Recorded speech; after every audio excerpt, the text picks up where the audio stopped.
नमस्कार दोस्तों, उषा की आवाज़ चैनल में आप सभी का स्वागत है। हमारी आज की कहानी है न्यारी बहू का ससुराल। रविंद्र, आज तुम फिर से अपनी माँ के घर गए थे। घर में घुसते ही श्वेता ने सीधा सवाल किया।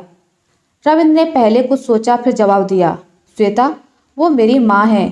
पापा की तबीयत ठीक नहीं रहती है। माँ हमेशा परेशान रहती है। मैं उनका अकेला सहारा हूँ। श्वेता को इन बातों से कोई फर्क नहीं पड़ रहा था। मुंह बनाते हुए श्वेता ने कहा, वो सब मैं नहीं जानती। मैं तो बस इतना चाहती हूँ कि तुमने उनसे अलग होते समय मुझसे वादा किया था कि अपने घर वालों से कोई मतलब नहीं रखोगे। मैं सब जानती हूँ। जब तो बहू बेटे को घर से निकाल दिया, अब बेटे की कमाई के चक्कर में उसे बार बार बुलाते रहते हैं। रविंद्र को बहुत गुस्सा आ रहा था, लेकिन घर में कलेश ना हो इसलिए उसने खुद को संभालते हुए कहा, देखो श्वेता, पैसों के लिए मेरे पापा की पेंशन ही काफ़ी है, और रही बात वहाँ जाने की, तो मेरे सिवा उनका है ही कौन। पापा की बीमारी को देखते हुए मेरा फ़र्ज़ है कि मैं उनका ध्यान रखूं। बेटा होने के नाते मेरा भी तो कुछ फ़र्ज़ है। रविंद्र श्वेता को बहुत देर तक समझाता रहा, लेकिन श्वेता नहीं मानी और उसने रविंद्र से कसम ली कि वह बिना उससे पूछे कभी अपने माँ बाप से मिलने नहीं जाएगा। रविंद्र श्वेता का स्वभाव जानता था। अगर उसके मन का काम ना करो तो वह बहुत ज़्यादा गुस्सा हो जाती है और डिप्रेशन में चली जाती है। यहाँ तक कि आत्महत्या करने का विचार भी करने लगती है।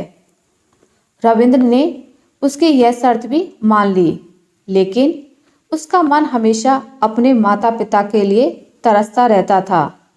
उसे आज भी याद है कैसे पापा ने अपना पेट काटकर उसे पढ़ाया लिखाया, रविंद्र की हर इच्छा पूरी की, रिश्तेदारों के दबाव में ना आकर रविंद्र को अपनी पसंद की लड़की से शादी करने की इजाज़त दी। लेकिन शादी के 2 महीने बाद ही श्वेता ने लड़ाई झगड़ा कर उनसे अलग होने का फैसला कर लिया। रविंद्र के पिता जगन्नाथ जी ने एक दिन रविंद्र से बात की। बेटा, अगर बहू हम लोगों के साथ खुश नहीं है तो तू अलग हो जा, हमारी चिंता मत कर। यह सुनकर रविंद्र ने कहा, पापा, अब जब मुझे आपका ध्यान रखना चाहिए, आप चाहते हैं आपको बेसहारा छोड़ दूं? यह मुझसे नहीं होगा। रविंद्र की माँ शांति जी ने कहा, बेटा सही तो कह रहा है। यह बहू को समझाएगा तो वह भी धीरे धीरे मान जाएगी। आपकी भी तबीयत ठीक नहीं रहती। जगन्नाथ जी ने शांति को चुप कराते हुए कहा, कैसी बातें करती हो तुम? वह नए जमाने की मॉडर्न लड़की है। आजकल हर किसी को प्राइवेसी चाहिए होती है। जाने दो इनको। बेटा, तुम बहू को लेकर चले जाओ जहां वह जाना चाहे, हमारी चिंता मत करो। रविंद्र अकेला टेरेस पर खड़े होकर यह सब सोच रहा था। तभी फोन की घंटी बजी। दूसरी तरफ माँ थी।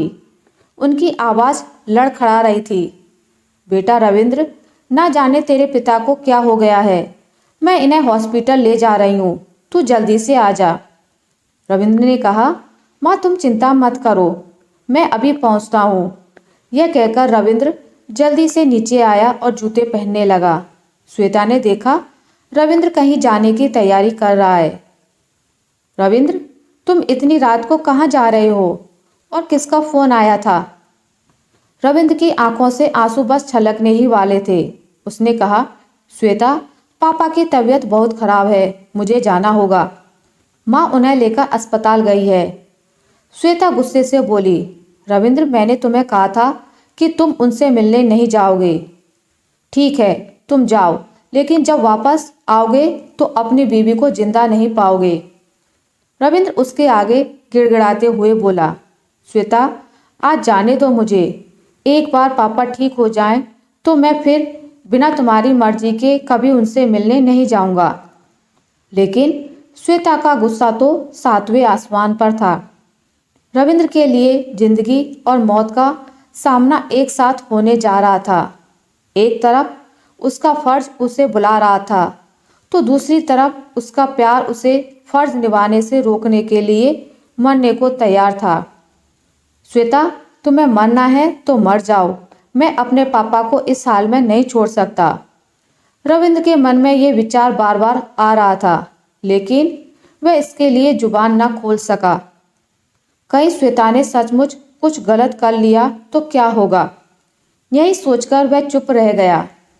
रविंद्र ने जल्दी से अपने दोस्त मेहुल को फ़ोन किया। मेहुल, मेरे भाई, मैं कहीं फंसा हुआ हूँ, मेरे पापा हॉस्पिटल में हैं, तू उनके पास जा और जितने भी पैसों की ज़रूरत पड़े मुझे बता देना, मैं भेज दूँगा। और मुझे हर घंटे में फ़ोन करके उनका हाल बता देना प्लीज़। मेहुल यह सुनकर बोला, भाई तू चिंता मत कर, मैं अभी पहुँचता हूँ, और पैसों की चिंता मत कर, मैं सब संभाल लूँगा। रविंद्र की आंखों से झरझर आंसू बह रहे थे, लेकिन श्वेता उसकी परवाह करे बगैर किचन में काम करने चली गई। रविंद्र अपने बेडरूम में जाकर तकिए में मुंह छिपाकर रोता रहा। कुछ देर बाद उसने मेहुल को फ़ोन किया, लेकिन मेहुल का फ़ोन नहीं लग रहा था। रविंद्र और बेचैन हो गया। तभी उससे ध्यान आया कि हो सकता है पापा आईसीयू में हों, वहाँ फ़ोन बंद रखना पड़ता है। इसी तरह अपने आप को समझा रहा था। कुछ देर बाद श्वेता आई और बैठ के एक तरफ मुंह फेरकर सो गई। कुछ देर बाद उसने फिर से मेहुल को फ़ोन लगाया, लेकिन फ़ोन नहीं लगा। रविंद्र का मन बहुत बेचैन हो रहा था, उसके हाथ पैर ठंडे पड़ रहे थे। वह अपने आप को कोस रहा था कि क्यों उसने श्वेता से प्यार किया और आज तक उसकी हर जिद मानता रहा, जबकि उसे उसकी किसी बात से कोई फर्क नहीं पड़ता। कुछ देर बाद फ़ोन की घंटी बजी। क्या बात है मेहुल, पापा कैसे हैं? तेरा फ़ोन नहीं लग रहा था। मेहुल का फ़ोन देखते ही रविंद्र ने एक ही सांस में सारे सवाल पूछ डाले। मेहुल बहुत घबराहट में बोला, रविंद्र संभाल अपने आप को, तू ही टूट जाएगा तो बाकी परिवार को कौन संभालेगा? तू जहाँ भी है जल्दी से हॉस्पिटल आ जा। अंकल हम सबको छोड़कर चले गए। यह सुनते ही रविंद्र के पैरों तले जमीन खिसक गई। ये क्या हो गया? अभी शाम को ही तो वह उनसे मिलकर आया था। काश वह आखिरी समय में अपने पिता के साथ होता। वह जोर जोर से रोने लगा। उसकी आवाज़ सुनकर श्वेता उठी और पूछने लगी, क्या बात है रविंद्र, तुम क्यों रो रहे हो? रविंद्र ने उसे झिड़कते हुए कहा, सब खत्म हो गया श्वेता, मेरे पापा भी और शायद तुम्हारा मेरा रिश्ता भी। यह कहकर वह घर से बाहर निकल गया। श्वेता भागती हुई उसके पीछे रविंद्र रविंद्र चिल्लाते हुए भागी, लेकिन इससे पहले कि वह कुछ कह पाती रविंद्र वहां से जा चुका था। श्वेता की आंखों से टप टप आंसू बह रहे थे। कहीं अब रविंद्र उससे नफरत तो नहीं करने लगेगा, कहीं उसे छोड़ तो नहीं देगा, यही सोचकर वह रो रही थी। अगले दिन रविंद्र के पिता के घर पर सारे रिश्तेदार इकट्ठे हो गए थे। रविंद्र एक तरफ कोने में गुमसुम बैठा था। तभी वहां श्वेता आई। उसने रविंद्र को देखा, लेकिन रविंद्र को तो जैसे होश ही नहीं था। फिर वह अपनी सास से मिलकर रोने लगी। उसकी रोने की आवाज़ सुनकर एक बार रविंद्र ने उसकी ओर देखा और नजरें फेर ली। रविंद्र ने भारी मन से अपने पिता को अंतिम विदाई दी। आज उसके पिता को मरे 5 दिन हो चुके थे। इन 5 दिनों से श्वेता भी वहीं रह रही थी, लेकिन रविंद्र ने एक बार भी श्वेता से बात नहीं की। यह बात शांति जी अच्छे से नोटिस कर रही थी।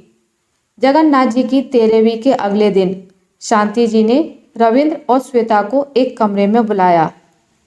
रविंद्र श्वेता को देखकर उठकर जाने लगा। बेटा मेरी बात सुन, मैंने ही बात करने के लिए बहू को बुलाया है, लेकिन मुझे कोई बात नहीं करनी माँ। पापा की बात मानकर मैं अलग हो गया, लेकिन अब मैं आपके साथ रहूँगा। चाहे आप कितना भी कहें, मैं कहीं नहीं जाऊँगा और इसे जहाँ जाना है चली जाए। यह सुनकर श्वेता रोने लगी। शांति जी ने उसे चुप कराया और कहा, बेटा, ये 2 चिट्ठी तेरे पापा तुम दोनों के नाम छोड़ गए थे, एक तेरे लिए और एक बहू के लिए। रविंद्र ने जल्दी से चिट्ठी माँ के हाथ से ले ली, जैसे उसे पापा को पाने का मौका मिल गया हो। उस चिट्ठी में लिखा था, बेटा, मुझे मालूम है कि बहू हम दोनों के साथ नहीं रहना चाहती, लेकिन मुझे पता है मेरे जाने के बाद तू माँ को अकेला नहीं छोड़ेगा। फिर से इस बात को लेकर घर में क्लेश ना हो, इसलिए मैं तुझसे एक वादा लेना चाहता हूँ कि अपने पापा की अंतिम इच्छा पूरी कर और बहू कहना मानकर उसके साथ चला जा। तेरी माँ के लिए मैंने पहले ही वृद्धा आश्रम में इंतजाम कर दिया है। वह वहाँ सुख से रहेगी। कभी कभी उससे मिलने चले जाना। अगर तू मुझे प्यार करता है तो मेरी अंतिम इच्छा जरूर पूरी करेगा। इधर श्वेता ने भी अपनी चिट्ठी खोली। उसमें लिखा था, बेटी, तू चिंता मत कर। मेरा बेटा भावना में बह जाता है।